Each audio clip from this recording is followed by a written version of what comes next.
News update కోసం channel ను subscribe చేయండి. పక్కనే ఉండే బెల్ సింబల్ ను క్లిక్ చేయడం మర్చిపోకండి. అప్డేట్స్ ని మిస్ అవ్వకండి. జై తెలంగాణ. ఇవాళ ఉజ్జయిని మహంకాళి అమ్మవారికి బంగారు బోనాన్ని తెలంగాణ రాష్ట్ర ప్రభుత్వం సమర్పించడం తెలంగాణ ప్రజలందరికీ కూడా మంచి అదృష్ట హేతు అవుతుందని నేను మనస్ఫూర్తిగా నమ్ముతా ఉన్నాను. మరి ఎన్ని సంవత్సరాలు ఆంధ్ర పాలనలో ఉన్నప్పటికీ ప్రజలందరం చాలా ఉత్సాహంగా బోనాలు చేసుకున్నాం. కానీ ప్రభుత్వం నుండి సరైనటువంటి గౌరవం మన పండుగలకు దక్కలేదు. ఇవాళ తెలంగాణ రాష్ట్రంలో నికార్సైనటువంటి 3 కేజీల పైబడి బంగారంతో అమ్మవారికి బోనం చేయాలనేటటువంటి ఆలోచన మరి గౌరవ మంత్రివర్యులు శ్రీనివాస్ యాదవ్ గారికి వచ్చింది. దాన్ని ఇంద్రకరణ్ రెడ్డి గారు గౌరవ ముఖ్యమంత్రి గారి కోఆపరేషన్తో సాధించుకొని ఇవాళ అమ్మవారికి బోనం సమర్పించడం అన్నది నిజంగా నా అదృష్టంగా నేను భావిస్తూ ఉన్నాను. ప్రభుత్వం తరఫున ఎలాంటి కోరికలు తెలంగాణ రాష్ట్రం వచ్చిందంటేనే తెలంగాణ ప్రజలందరి ఆకాంక్షలు కూడా నెరవేరుతాయని చెప్పి తెలంగాణ ఆడబిడ్డలందరికీ తెలంగాణ ప్రజలందరికీ కూడా బోనాల పండుగ శుభాకాంక్షలు. సికింద్రాబాద్ ఉజ్జయిని మహంకాళి అమ్మవారికి చాలా విశిష్టత ఉంది. ప్రతి ఏటా కూడా చాలా ఘనంగా ఏర్పాట్లు చేస్తుంది తెలంగాణ ప్రభుత్వం. ఈసారి ప్రభుత్వం తరఫున బంగారు బోనం ఇవ్వడానికి గల ప్రత్యేకత ఏంటి అనుకోవచ్చట? ప్రధానంగా ఒకటండి, తెలంగాణ రాష్ట్రం రాకముందు మన ఆలయాల మీద కానీ మన పండుగల మీద కానీ ఇంత పెద్ద ఎత్తున ఎవరు దృష్టి సారించలేదు.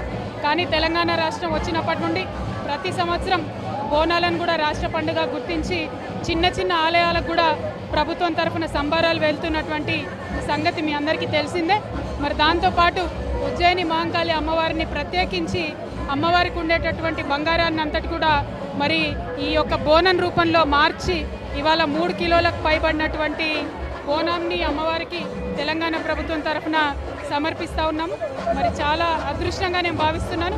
అమ్మవారు కూడా తప్పకుండా ఈ బంగారు బోనాన్ని స్వీకరించి తెలంగాణ బిడ్డలందరినీ కూడా ఆశీర్వదిస్తుందని, తెలంగాణ రాష్ట్రం అంతా కూడా సుభిక్షంగా ఉంటుందని, మంచిగా వర్షాలు పడాలని కోరుకుంటున్నాను. అక్కడ తెలంగాణ రాష్ట్రం వచ్చిన తర్వాత మనము సగర్వంగా స్వరాష్ట్రంలో బోనం ఎత్తుతున్నాము.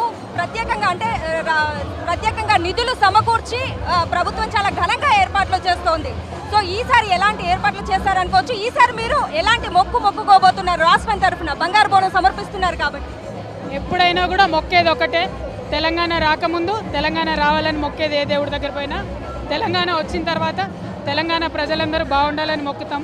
అంతకుమించి మొక్కడానికి వేరే కోరికలు ఏమీ లేవు.